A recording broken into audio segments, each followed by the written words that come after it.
que hemos visto en los últimos días. Espero que esté mejor la señal con Paco en este momento. Buenos días. Pues parece que no nos escucha y... Sí, buenos días. Ahí estás. Perdón, Paco, muy buenos días. Pensábamos que no nos escuchabas. Muy buenos días. Sí, es que me aparecía aquí que todavía estaba atrás del escenario. No, y de repente ya apareces aquí al lado conmigo y dices, ¿qué pasó? No, aquí estamos. Sí. Bienvenido Sí. y gracias por estar con nosotros. No, bueno, muchas gracias por la invitación, Iván. Te agradezco mucho. Yo quisiera empezar, por ejemplo, con, digamos, rasgos que pudieran ser identificables en los nuevos criminales, o qué es lo que investiga, por ejemplo, qué es lo que puede ser materia de estudio para ustedes, digamos, esos hechos que hemos visto en los últimos días. Bueno, mire, para identificarlos, pues ese es el problema, que ahora el criminal ha evolucionado, puede estar caminando entre nosotros, por eso mi programa se llama Un asesino entre nosotros, y no nos podamos dar cuenta, no lo podemos identificar tal cual porque ha evolucionado. Hay el caso de Israel Keyes, él evolucionó tanto que no lo podían atrapar, es el asesino que tenía kits para asesinatos y viajaba, era un asesino itinerante. Ahora está como materia de estudio porque es uno de los asesinos que ha evolucionado, son de la parte de la criminología pues más nueva. Pero sí, es una cuestión de... Sí. Sí, perdón. Hemos visto, por ejemplo, crueldad en muchos criminales, y me imagino que eso es, digamos, siempre interesante para materializar en un podcast como el tuyo, que me gustaría saber, por ejemplo, ahorita que nos cuentes cómo es que se fue desarrollando esta idea y por qué pensar, si son a veces tan deleznables las acciones de estas personas, ¿por qué conviene entenderlos? El nombre como tal dice mucho, las personas, el peligro, el riesgo, los daños potenciales están entre nosotros, y en medio de todo eso debemos estar alertas. Hemos visto, por ejemplo, como sociedad, el avance de criminales como el Mocha Orejas, por ejemplo, que tenían un patrón muy consistente, y que incluso, a pesar de que le iba bien en un negocio en el que se volvió sumamente exitoso, cometía errores, me parece, desde la perspectiva, viéndolo como un espectador, cometía errores como dejar muchas huellas entre sus cercanos, como de coches robados, de cosas que tenían que investigar las autoridades, y terminaban jalando el hilo hasta que fueron dando con él. El caso, por ejemplo, de Juana Barraza, por ejemplo, la Mataviejitas, lo que fue haciendo al paso de los meses, y en los que incluso por algo tan íntimo como las toallas sanitarias, iban determinando que podía estar en un ciclo menstrual, y que quizá era posible que atacara nuevamente por esos cambios hormonales. Cosas así de complejas, pero que definen a un delincuente en potencia, que deberíamos tener mucha atención. Sí, tienes razón. En algunos casos, como el Mocha Orejas, bueno, iba dejando señales, iba dejando huellas y se le va siguiendo sus patrones, pero son intencionales, es para que le den seguimiento, para llamar la atención, para salir en medios de comunicación. Y en el caso de la Mataviejitas, bueno, primero sacaron un perfil de cómo era la persona, la descripción, retratos hablados, hicieron todo y pensaban que era un hombre. Posteriormente fue que ya identificarlo, pero se dieron cuenta de que era una persona corpulenta, una persona fuerte, y sí, la señalaban como si fuera un hombre. Y la verdad es que hubo errores en las investigaciones, de tanto del Mocha Orejas como la Mataviejitas, y ese tipo de cosas son las que señalo yo en mi podcast, señalando cuáles son los problemas, cuáles son las deficiencias del sistema de justicia, y por qué no los atrapaban, por qué no los agarraron antes de que siguieran cometiendo sus delitos. Por ejemplo, en la Mataviejitas, bueno, el problema ahí fue que la identificaban como hombre. Hasta que alguien se dio cuenta y lo señaló, fue que la pudieron atrapar, porque el que la detuvieran a la Mataviejitas fue meramente accidental.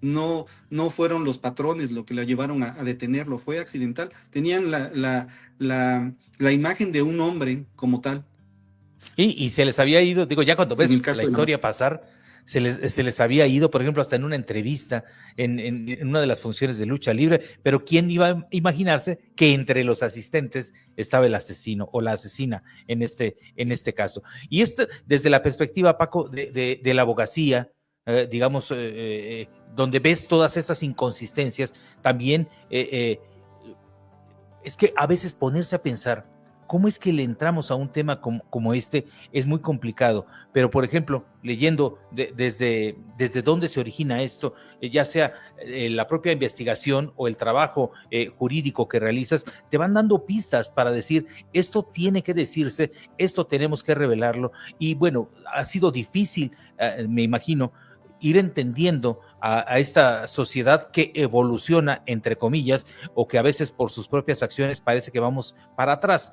¿Cómo es que has visto el deterioro, por ejemplo, en este tejido social a partir de los crímenes, de los más deleznables que pudieran ser investigados? Mira, yo durante años estuve trabajando del otro lado, investigando asesinatos reales, siguiendo pistas de cadáveres calientes y viviendo de frente lo que, bueno, la gente pues no se imagina, lo ve nada más en las series, pero pues nosotros estamos investigando y viendo, cuando estaba yo trabajando en investigaciones de delitos de alto impacto, un asesino entre nosotros nace de esa necesidad, la necesidad de contar lo que el expediente no dice, lo que no sale en las noticias, lo que realmente está ocurriendo en la mente, entender la lógica retorcida que convierte a la persona en un depredador. No lo hago con morbo. En la cuestión de sacar el podcast, no lo hice con morbo, lo hice para que entendieran lo que, pues hablar con la verdad y conciencia sobre lo que realmente ocurre cuando el mal decide caminar entre nosotros y no lo vemos. Donde Sí, quiera nos vemos acecha.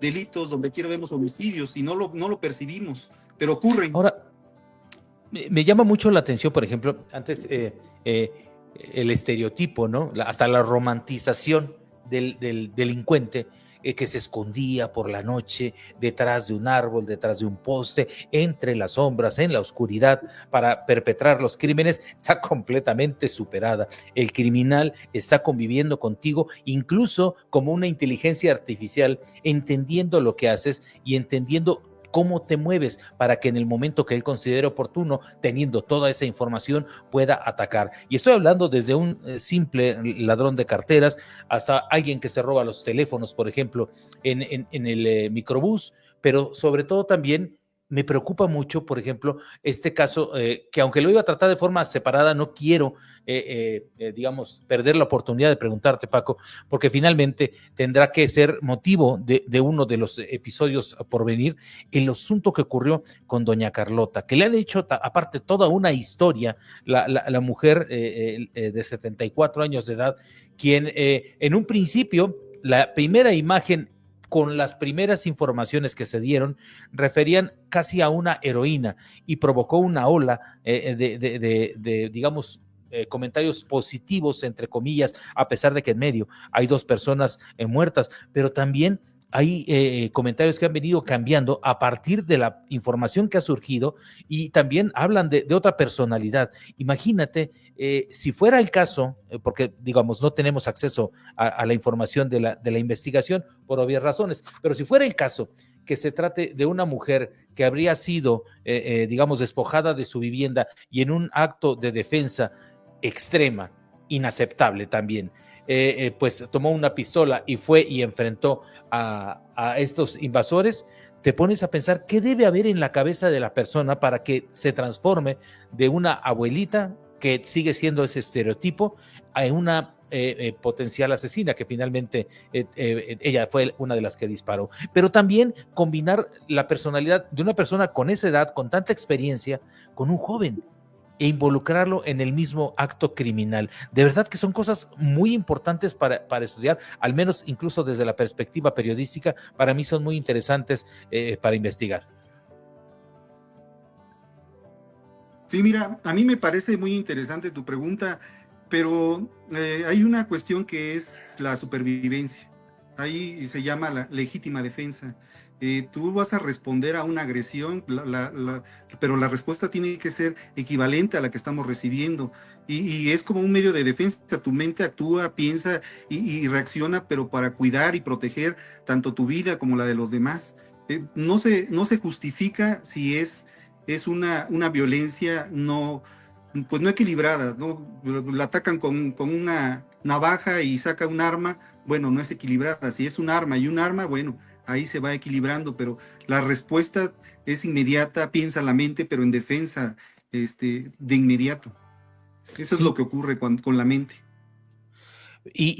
por ejemplo, al mismo tiempo muchas personas se ven identificadas en el caso de esta mujer, por eso también me parecía muy interesante, pero digamos, de la misma manera, el caso que presentaba antes de darte la bienvenida, de este otro hombre, que también sin saber mucho más en el contexto, solo vemos la acción reflejada en el video, pues sale del negocio correteando al asaltante que pretendía quitarle sus pertenencias o su mercancía o lo que sea, y se convierte ahora en el potencial agresor. Digo, por fortuna, hasta jurídicamente, qué bueno que no le hizo nada al agresor, porque en una de esas hasta terminan al revés, ¿no? Digamos, su situación.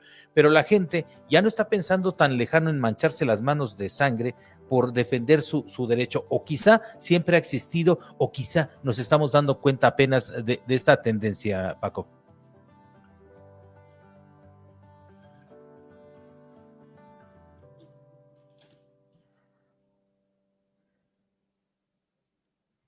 Creo que no me escucho. Sí, como que se pierde la señal, Ah, pero perdón, no sí, te sí lo preocupes. vi, alcancé a ver la nota periodística, la nota donde iba saliendo el video, pero es una cuestión de defensa. La gente pues ya está cansada, y eso de cansarse, no, ya hasta se organizan, y en algunos lugares, eso nosotros lo llamamos la muchedumbre enardecida.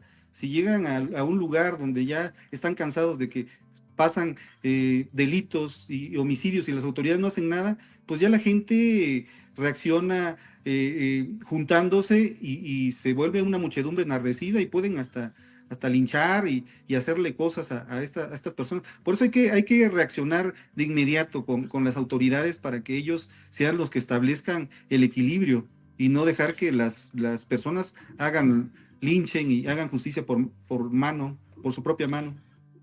Un asesino entre nosotros puede relatar, por ejemplo, es un paseo por los criminales más retorcidos, por las mentes más perversas, o qué nos podremos encontrar ahí en el futuro. Para quienes no lo hayan podido ver, platíqueles de qué se perdieron, pero sobre todo, qué es lo que pueden ver en el futuro retratado de una forma evidentemente armónica al formato, que sea digerible, que sea fácil de entender, y que sobre todo pues nos dé algo de luz al respecto de las personas que han atacado de forma tan dura a la sociedad. Sí, mira, yo con mi programa no busco al más famoso, al criminal más famoso, al asesino más famoso. Busco al más perturbador. Selecciono el caso que tenga más capas, que me permita desmenuzarlo desde la psicología criminal hasta la negligencia forense que hubiera en el momento. Me interesa más que nada que cada caso sea una clase magistral disfrazada de narrativa, que quien lo escuche diga: no sabía que eso pasaba, no sabía que el asesino pensaba de esa manera. Que vean cuál es la falla que hay en el sistema. El filtro que utilizo es que el caso pueda enseñar algo sobre el crimen y sobre ti mismo. Y eso que encuentro, pues va al aire. Si lo encuentro y cubre esos requisitos, va al aire. Así En es la como historia escojo. reciente, Sí. perdóname Paco, en la historia reciente, ¿qué caso es, digamos, el que te ha tocado? Fibras que dices, este sí es muy profundo. Yo sé que todos tienen, cuando los describes así, con personalidades tan complejas, que puede aportar algo su estudio en el entendimiento de estos motivos, ¿cuál es el que tú te has sorprendido al ir desmenuzando las razones de los crímenes que cometen? Bueno, hay un caso que a mí pues me pareció muy interesante, el de Pedro Alonso López. Es el monstruo de los Andes, así se le conoce como el monstruo de los Andes, no por lo que hizo, aunque mató a más de 300 niñas, sino por lo que representa para el sistema judicial, que lo dejó libre. Tú piensas de inmediato, dice, mató 300 niñas y quedó libre. Esa historia no solo rompe el alma, te hace dudar del sistema, de la justicia, y te confronta con la verdad incómoda, porque es lo que estamos viviendo. El delincuente, el asesino está libre, y es un monstruo que anda afuera, y pues ya nadie lo vuelve a ver porque ahí falló el sistema. Siempre le apago el micrófono porque a veces me toca la tos en medio de todo esto y no quiero reventarles el tímpano. Pero bueno, Paco, invita por favor a la gente, cada cuándo pueden esperar un nuevo episodio. Tenemos algo pronto que mostrarles. ¿Dónde lo pueden encontrar? Mira, el podcast lo pueden encontrar en Spotify, en Patreon, en YouTube. Están todas las plataformas, en todas las plataformas. Y lo que pueden encontrar actualmente, bueno, estoy tocando temas como pues, las fosas que se encontraron en Guadalajara. Me pareció un caso muy, pues muy pertinente para tocarlo por la cuestión de que son asesinatos, son exterminios, y pues bueno, tiene todo un proceso y ahí lo voy desmenuzando. También tengo un blog donde no solamente veo los casos, sino también los voy analizando de forma científica, caso por caso, desde que son pequeños, el punto de inflexión cuando se convierten o cuando ya empiezan a asesinar y ven todo lo que es tener el poder de asesinar a una persona. Estoy tratando también temas de niños sicarios, cómo los utiliza la delincuencia para cometer delitos. Hay muchos temas que se están abordando en Un asesino entre nosotros, claro, con mucho respeto hacia las víctimas, que ese es el eje central de nuestro programa, mucho respeto y nada de morbo, simplemente hablar historias narradas y poner bajo el microscopio al asesino para analizarlo, no justificarlo, analizarlo realmente. Y no ensalzarlo, no busco que lo glorifiquen, busco que sea analizado y ver, que preparar a la gente para saber identificar cuáles son las conductas. Y sobre todo eso es parte importante de, digamos, del sentido social, de hacer un trabajo que pudiera ser tan perturbador, pero en realidad la búsqueda de patrones que nos permitan identificar a otro potencial que seguramente debe de moverse entre nosotros es muy importante y me llama mucho la atención que ya estés trabajando este tema de los ranchos, porque finalmente lo que ha pasado allí, lo que muchos aseguran con, digamos, con los colectivos y algunas personas cercanas a la investigación, lo que ha pasado allí es, digamos, el tratar de perpetuar como si se tratara de una religión, de la extensión de una religión. ¿Cómo puedes tener a gente tan retorcida haciendo cosas así? Pues metiéndolos en la misma forma a que cometan crímenes de esa naturaleza y que sean los próximos reclutadores, los que hoy reclutan, mañana serán reclutadores y haciendo crecer en diferentes lugares esta ola delictiva, pero con esos tintes tan perversos, tan llenos de maldad, que siempre terminan pues golpeando y golpeando feo a la sociedad. Así que celebro mucho, Paco, este podcast que pueda ser consumible por todos.